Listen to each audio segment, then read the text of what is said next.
আমাদের অনন্য স্টোরি সকল প্রকার পার্ট গল্প দেখতে আমাদের চ্যানেলটি সাবস্ক্রাইব করে পাশে থাকা বেল আইকনটিতে ক্লিক করে অল নোটিফিকেশন অন করে দিন।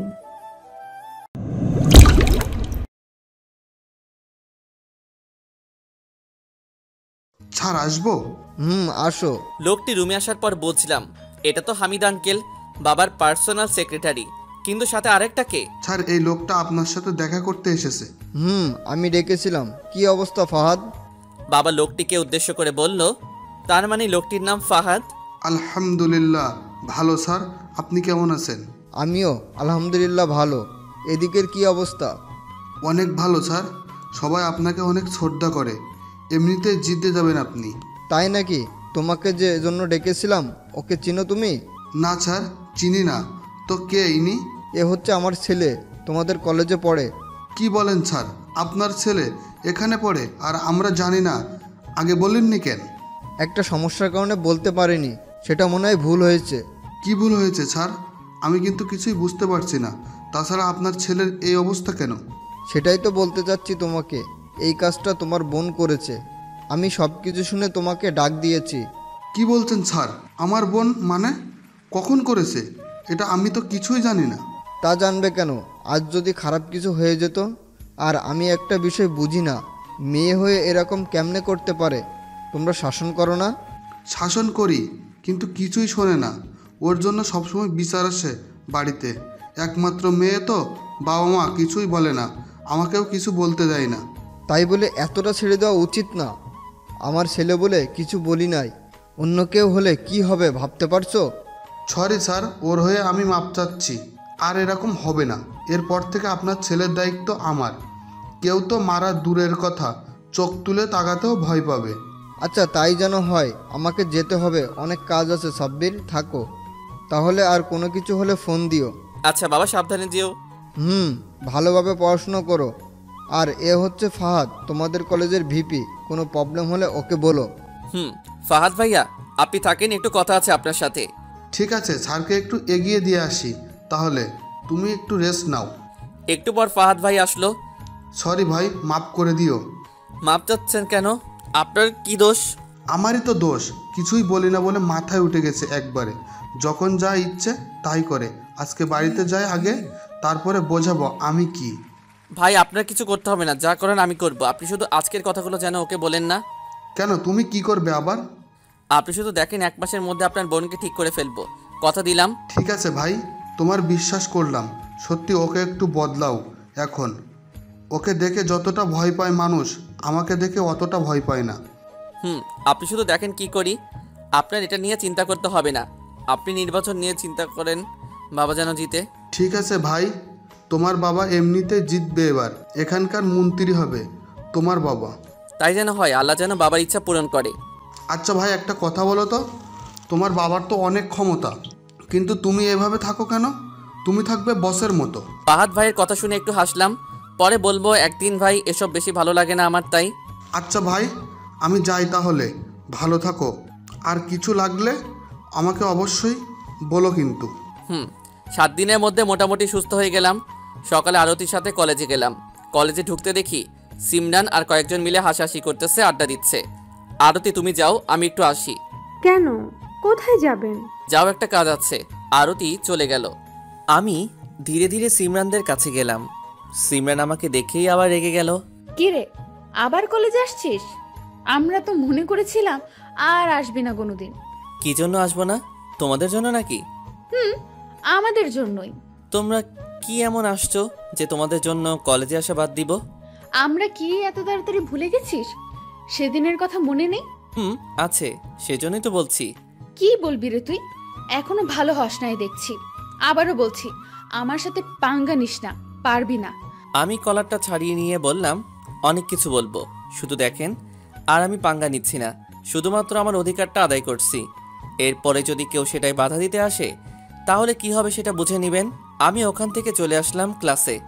আরে বাদ দে, সেদিন মেরেছিলাম তাই আজকে আর কিছু বললাম না। নেক্সট টাইম আবার এরকম করলে ভাইকে ডেকে আনাবো। ক্লাসে প্রবেশ করতেই সবাই আমার দিকে অবাক হয়ে তাকিয়েছিল। থাকারই কথা, কারণ সেদিন যখন আমাকে ওরা মারছিল, এরা সবাই তাকিয়ে তাকিয়ে দেখছিল। আজকে ইচ্ছা করে গিয়ে সিমরানের সিটে বসলাম। কেমন আছো সাব্বির? ভালো আছি, তোমরা? আমরাও ভালো আছি। এসব কেন করছো তুমি? আগেই বলেছিলাম ওর পিছনে লেগো না, ও খুব খারাপ। তো কি করব? তোমাদের মতো দাঁড়িয়ে তামাশা দেখব? কলেজে তোমার যতটুকু অধিকার আছে ঠিক ততটুকু অধিকার ওর আছে। তাহলেও যদি খাটাতে পারে, তুমি কেন পারবে না? তুমি মার খেয়ে বদলাওনি, তোমার সাথে কথা বলে বৃথা। থাকো তোমার মতো, আমরা তোমার সাথে মিশবো না, কারণ আমরা বিপদে পড়তে চাই না। আমিও। আমাদের তোমার মতো মার খাওয়ার ইচ্ছা নেই ভাই, তোমার যা ইচ্ছা তাই করো। ওকে, থাকা লাগবে না তোমাদের। সারা জীবন কাপুরুষ হয়ে থেকো। ছেলে হয়ে মেয়ের কাছে মাথা নত করতে লজ্জা করে না? শুনেও না শোনার ভান করে ওরা চলে গেল। যাক, চলে যাক। এরকম বন্ধু আমার দরকার নেই। যারা বিপদে পাশে থাকবে না তাদের রেখে লাভ কি? নির্দিষ্ট সময় ক্লাস শুরু হয়ে গেল। একটু পর সিমরান আসলো। আমাকে সিটে দেখে তাড়াতাড়ি আমার কাছে আসলো। কি রে, তোকে কয়বার বলা লাগে এই সিটে বসবি না, তবুও বসেছিস? মার খেয়েও লজ্জা হয়নি? জোরে জোরে বলল কথাগুলো।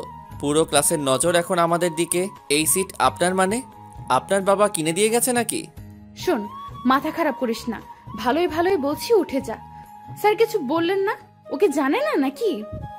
সাব্বির, তুমি উঠে এসো। এইসব নিয়ে কেন পড়ে থাকো? তুমি একটা ভালো ছাত্র, পিছনে কেন বসছো?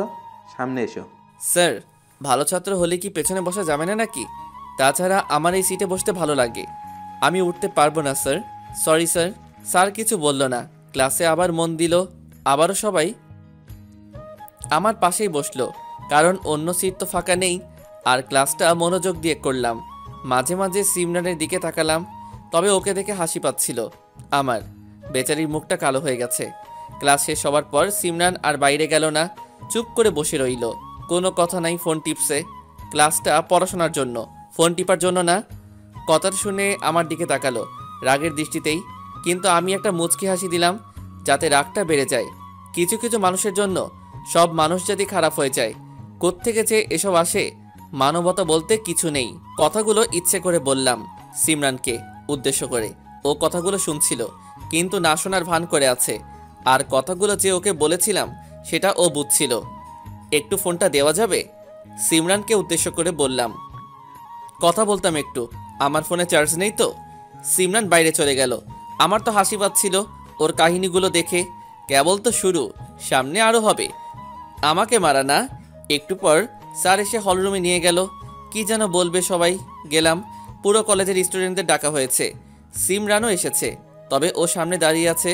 আমার দিকে দুইবার তাকিয়েছিল। সামনে একজন স্যার বলতে শুরু করলো, প্লিজ অ্যাটেনশন। তোমাদের কেন ডাকা হয়েছে হয়তো তোমরা বুঝতে পেরেছো। স্যারের কথা শুনে সবাই বলল, জি স্যার, বুঝতে পেরেছি। আমি তো বুঝিনি, কারণ আমি তো এই কলেজে নতুন।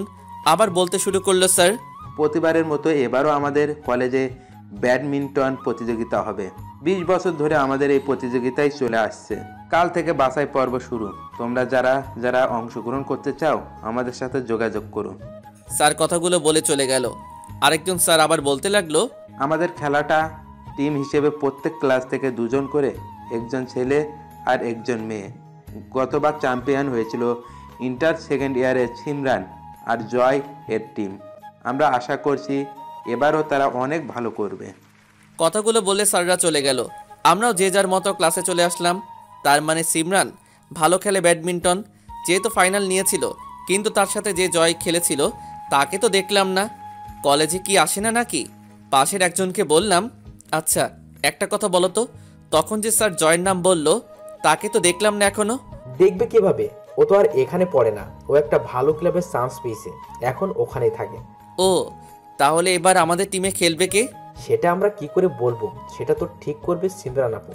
ও ঠিক করবে কেন? পুরো ক্লাস মিলে ঠিক করবে তোমরা। সেটা নয়, তুমি নতুন তাই জানো না, এমনি তুমি দেখতে পাবে কি হয়। আচ্ছা বাদ দাও, চলো বাইরে যাই। চলো। ওর সাথে ক্যান্টিনে গেলাম। দেখলাম ক্যান্টিনে সিমরান আর অনেকেই বসে আছে, আমাদের ক্লাসের সবাই। আমরা ওদের কাছে গেলাম না, দূরেই বসলাম দুজন। আচ্ছা, তোমার বাসা কোথায়? বাসা উত্তরায়। এখানে মামার বাসায় থাকি। তোমার? আমার এখানেই। তোমার সাহস আছে কিন্তু। কেন, সাহসের আবার কি দেখলে? এই যে তুমি সিমরান আপুর সাথে লাগছো, ওর সিটে আজ পর্যন্ত অন্য কাউকে বসতে দেখিনি, এই প্রথম তোমাকে দেখলাম। ও, এই ব্যাপার। তোমরা আসলে কিছু বলো নাই, তাই ও মাথায় উঠে গেছে, যা ইচ্ছা তাই করে। কি করব ভাই, আমরা তো আর সিনেমার নায়ক না যে একাই 10-20 জনকে মারবো। তা ঠিক আছে, বাদ দাও, কি খাবে বলো। আমি কিছুই খাবো না।